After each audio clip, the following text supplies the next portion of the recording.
গীতাকে আজকের এপিসোড তো কেউ দেখেইনি, নালে আজকের একটা ডায়লগ বলতাম।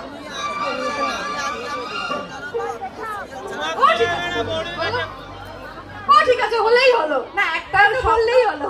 একটা স্বপ্ন কিন্তু ওদের পূরণ হতো, মানে যেহেতু সিরিয়ালটা দেখেনি সেহেতু কালকে গিয়ে যখন সিরিয়ালটা দেখবে, আর এখন এখন যদি আপনি কালকে মানে আজকে সিরিয়ালের ডায়লগ একটা বলেন, ওনারা শুনবেন, মন দিয়ে শুনবেন, এবং সেটা যখন কালকে গিয়ে মিলে যাবে তখন সেই আনন্দটা কিন্তু একটু অন্যরকম, কি তাই তো?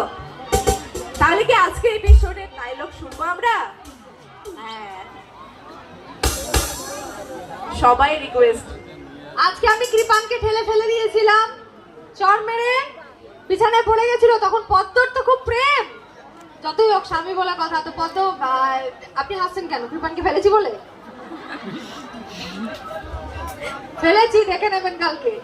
চর মেরে বিচার করেছি, তখন পদ্মকে বাঁচাতে এসেছে, দিদি উকিল দিদি মেরো না, উকিল দিদি মেরো না। হয়েছে চপ পদ্ম, তোর বর বলে ছেড়ে দিলাম, নালে এই সজ্জাটাই শেষ সজ্জা হতো। আর এই কৃপান ব্যানার্জি তোকে বলছি, তোকে শুয়ে রাখতাম,